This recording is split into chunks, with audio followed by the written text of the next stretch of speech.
With Khabib Nurmagomedov recently meeting up with Dana White to discuss his future with the UFC, Dana White said that Khabib will only come back if a lightweight impresses him at UFC 247. However, in a recent interview with Sport24.ru, he said he has no plans on coming back. He went on to say, "My mother is the most precious thing I have left. Come on, you won't push me to do things that will disappoint my mother. They constantly discuss he will come back, he will not come back, you know. Today we have 2021. A year ago it was 2020, the same time, January, and so much has happened. We don't know what will happen in 2022, 2023, you know. Let's not talk about it. No one knows what will happen tomorrow. I don't even have any plans in the UFC in the near future. I don't even have any thoughts about preparing for the fight. I saw how Umar was preparing right now and I think Alhamdulillah I have left it behind. Don't torment me, let me enjoy what I have today. And just so you know, I've sacrificed a lot to get to this level. I'm not bragging, it's just that a lot of people don't know a lot of things." With Conor McGregor set to face Dustin Poirier in a couple of days, Khamzat Chimeav took a shot at Conor McGregor and posted this on his Twitter saying, "The chicken is back." He followed up with, "I have respect for this country but I don't have respect for this chick." A 3-round heavyweight bout between Tai Tuivasa vs Don'Tale Mayes has been targeted for 20th of March. Tai Tuivasa is coming off a KO win over Stefan Struve, and Don'Tale Mayes is coming off a unanimous decision win over Roque Martinez.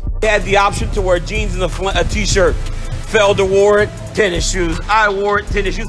But the consummate pro comes full geared out, because this guy, the voice of the UFC, dude never settles. And let's go. Heading to the crew with these two gentlemen, John Gooden, the Irish dragging lung, Paul Felder, for what is destined to be a legendary UFC fight night from Abu Dhabi, the United Emirates.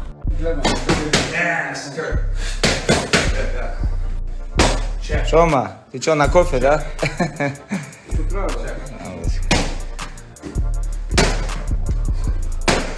Please tell me what Russian word you know.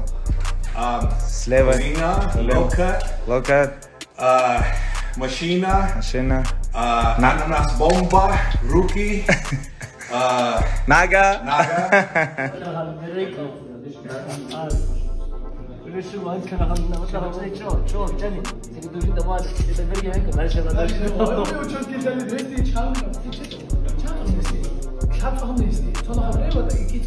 Cody Garbrandt on the UFC Unfiltered Podcast reflects on his win over Raphael Assuncao. I was nervous, man. I was super nervous, like walking out to the octagon. I haven't had those feelings for so long, and I was like, holy shit, man, like I'm scared, scared, nervous, anxious, not knowing what's going to happen there, knowing that you trained your ass off to get here, but you're still in a fist fight, and you're one punch away.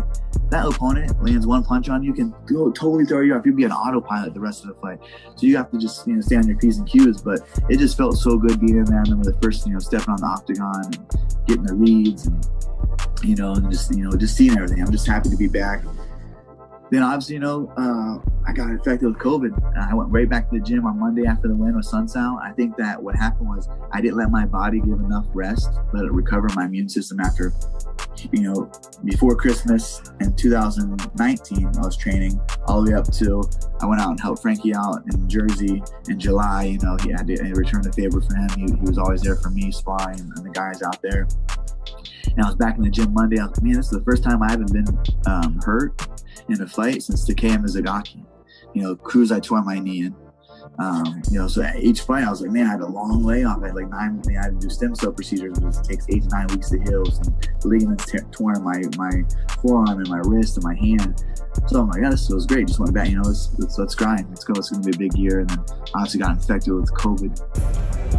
Tell us about Dana White in 15 seconds. Dana White is my hero. I respect him so much as a businessman. I think he's done so much for the sport and for the UFC. And it's just such an honor to fight for the UFC and his organization. Dana White's awesome. We got here. I can get the paper open. Tell us what you think about Abu Dhabi in 50 seconds. No, but seriously, Abu Dhabi's amazing so far. I mean, the hotel been treating us great. The people here have been amazing. So I definitely look forward to coming back here when things open up. Tell us your best moment in 15 seconds. Best moment in my UFC career so far was when I won the Ultimate Fighter finale. I won it on my mom's birthday, June 1st, 2012, after a grueling 3-month season on the Ultimate Fighter. And it was just such a great experience. So definitely Ultimate Fighter finale win was my best moment in the UFC. What am I eating for breakfast? Boy, I hope I win. When I get back to Vegas, that'll be a steak cooked by my awesome boyfriend. And here, I have no idea. Wow, the fans are really cheering for me. How cool. My first UFC win was in 2013. I fought John Manley. It was definitely a shocking experience for me. I mean, I was able to see all different types of cultures, all different types of people. The buildings and like engineering downtown was amazing as well. So it was definitely a shocking experience coming back to the Middle East for me. First food to eat after, pizza. We get pizza delivered to the hotel room, so the first thing I'm eating after this fight is over, it's a big old piece of pizza. The first time I found out I was fighting in the UFC was after I made it through the Ultimate Fighter tryouts back in 2012. First time meeting Dana White was on the Ultimate Fighter. He gave us that infamous Ultimate Fighter speech when we all want our fights to get in the house. First person I'll text when I win, 100% gonna be my fiance back home. She's not here with me. She usually comes to all my fights, but she'll be eagerly awaiting my text. Shortly after that, it'll be my mom. They'll probably be together, so maybe it'll be a FaceTime, who knows, but first text will be my fiance.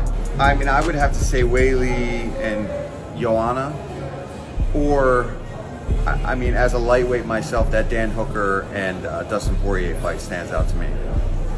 That's, I mean, as a lightweight, those guys went into absolute war, and I loved every second of it. I hate to keep beating the drum with Jan Blachowicz, but he was the 2020 Fighter of the Year for me. And a few years ago in Buffalo, New York, he had lost 3 or 4 fights, and people were kind of leaving him for dead and thought maybe if he wasn't from Poland, the UFC would have cut him. And you fast forward a few years, and that Polish power's on full display, and Jan Blachowicz became the new UFC light heavyweight champion.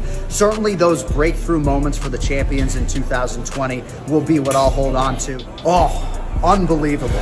Everybody thought T-City Brian Ortega was the guy, and then Max Holloway muted that noise and then some. I know a lot of us would like to see Max Holloway fight this newer version of Brian Ortega, who seems to have made some wholesale changes, but man, that was a crazy result, and I think it just speaks to Max Holloway as a Hall of Famer and his overall greatness.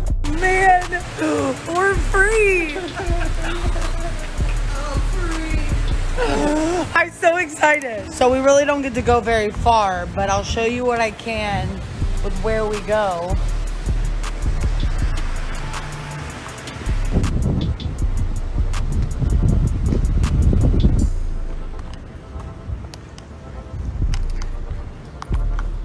Oh, our room's up that way somewhere.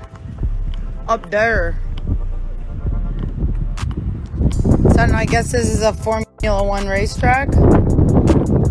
I'd like to take a moment to shout out my best friend as I was giving you the tour. She was like, oh, look, just the weird finger.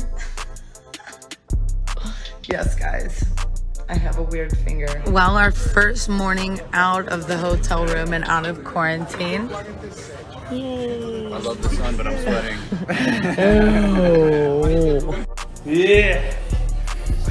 We got Master Sarah in the house. Oh! Yeah. Let's go. Morning work done. Be right on point. Let's get it.